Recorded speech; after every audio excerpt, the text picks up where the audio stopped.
أعوذ بالله من الشيطان الرجيم بسم الله الرحمن الرحيم.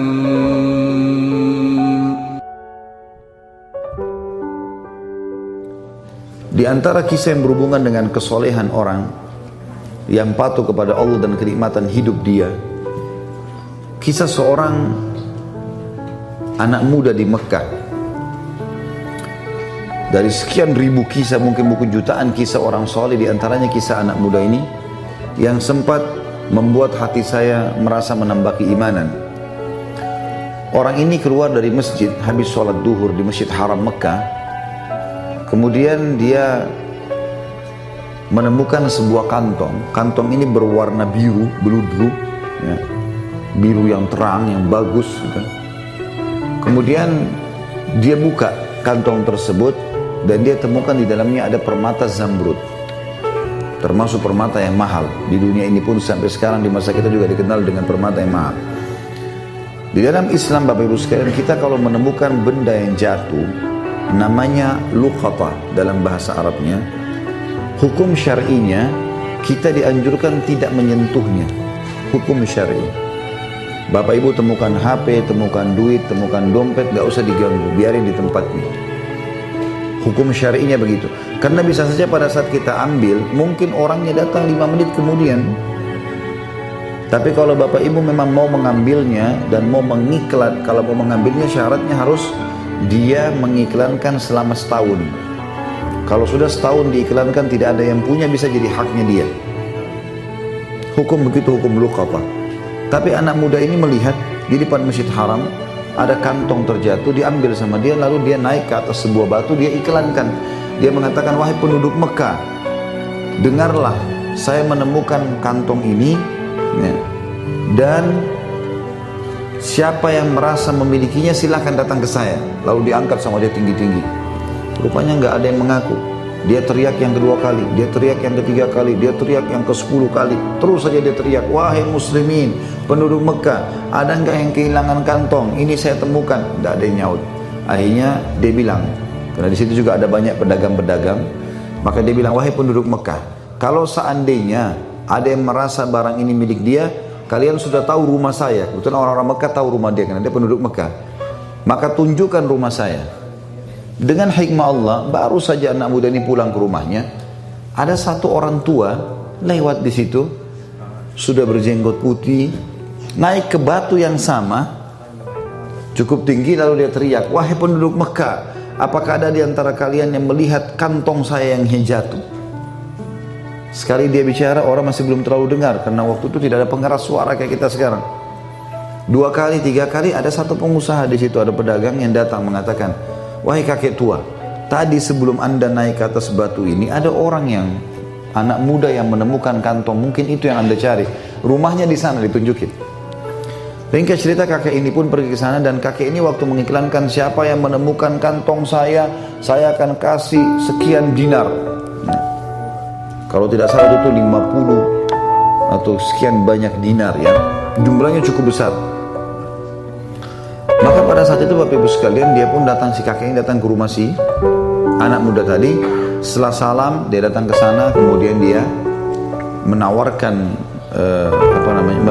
menanyakan, apakah memang kau temukan kantong? Dia bilang iya. Baik. Kemudian anak muda ini mulai menanyakan apa ciri-cirinya. Disebutkanlah cirinya semua seperti ini, seperti ini, seperti ini. Ini juga sifat orang muslim, ya, orang mukmin. Dia tidak boleh juga begitu orang mengaku main kasih saja. Perlu ditanya sama dia, dipastikan supaya jangan ada kesalahpahaman. Setelah dia pastikan semua memang betul punya kakek ini, maka dia pun memberikan. Dia pun memberikan kepada anak kakek tadi. Si kakek ini juga mengeluarkan uangnya tadi yang dia mau kasih, karena dia sudah janji mau kasih. Anak muda ini tolak, enggak, saya enggak mau. Saya tidak pernah mengembalikan dengan niat dibayar. Lalu orang tua itu mengatakan, tapi saya sudah niat. Dia bilang enggak bisa, saya tidak mau.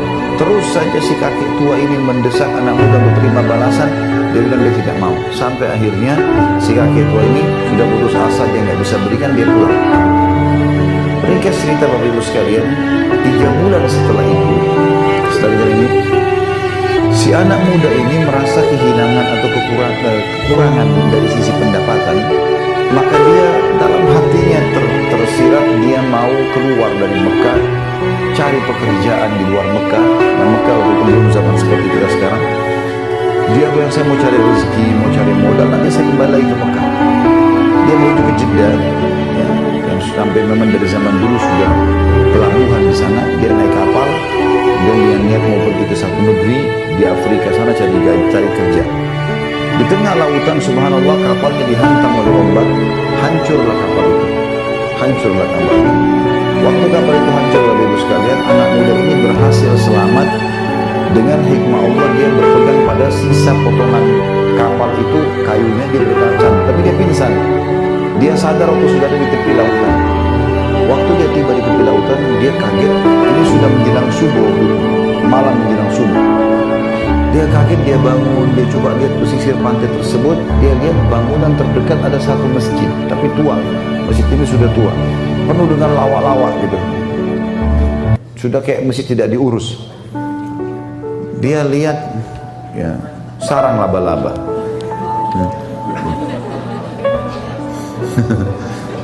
Baiklah.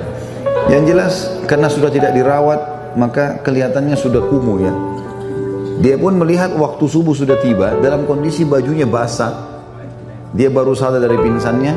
Dia bersihin masjid itu semampunya, lalu dia azan di masjid itu. Waktu dia azan, rupanya masyarakat sekitar situ dengar itu kalau ada azan. Maka mereka pada datang. Sholatlah bersama anak muda ini. Azan, sholat sunnah, kemudian iqamah. Disuruhlah anak muda ini jadi imam. Ditunjuk oleh orang situ jadi imam. Dia jadi imam, dia sholat. Begitu salam, lalu kemudian orang-orang yang bilang, Anda ini dari mana? Kamu ini dari mana? Dia cerita sama dia. Saya dari Mekah, saya naik kapal, kemudian kapal kami tenggelam, saya tiba di sini pinggir pantai, saya ada masjid, udah nggak dirawat, saya bersihkan, sudah waktu subuh saya azan.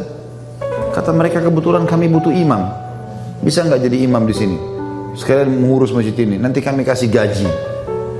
Baiklah. Tinggallah anak muda tersebut 3 bulan. Jadi sekarang sudah 6 bulan peninggalkan 6 bulan dari kasus ketemu sama si kakek tadi. Kakek itu tinggalkan rumahnya tadi di Mekah 3 bulan, kemudian dia baru pulang dari Mekah. Setelah itu tiba di pulau ini, 3 bulan lagi dia tinggal jadi imam.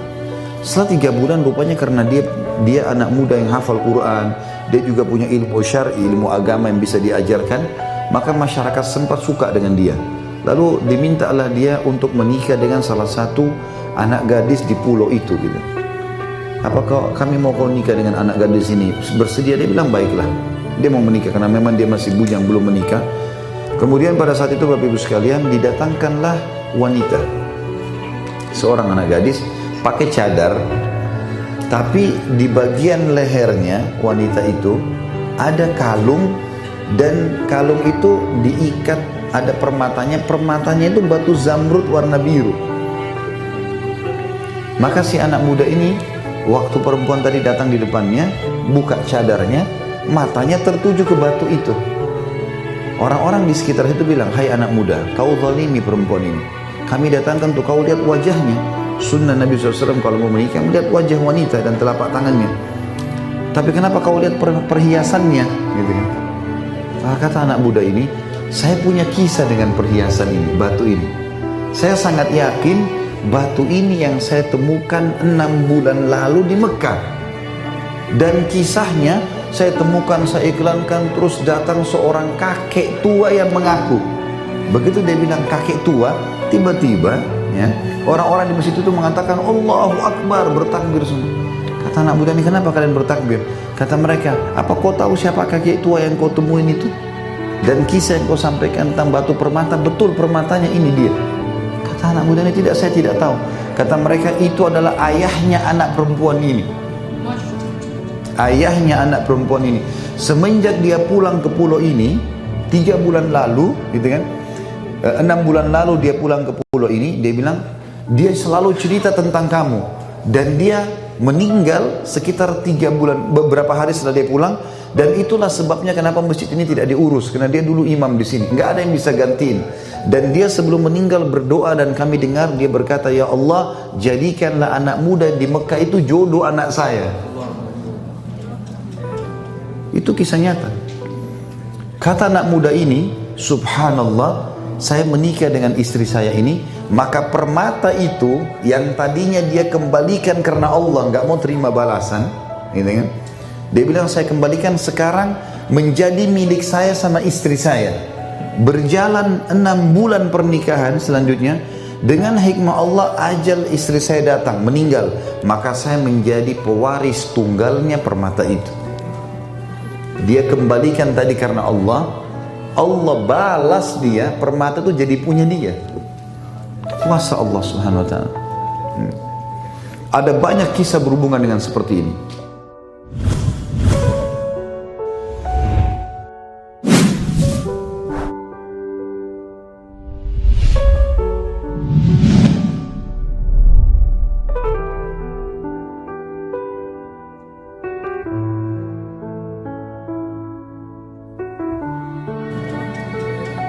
Itu kisah nyata.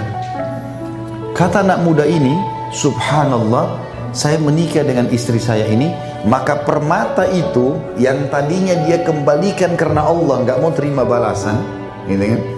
Dia bilang saya kembalikan sekarang menjadi milik saya sama istri saya. Berjalan 6 bulan pernikahan selanjutnya, dengan hikmah Allah ajal istri saya datang, meninggal, maka saya menjadi pewaris tunggalnya permata itu. Dia kembalikan tadi karena Allah, Allah balas dia, permata itu jadi punya dia. Kuasa Allah Subhanahu wa ta'ala. Ada banyak kisah berhubungan dengan seperti ini.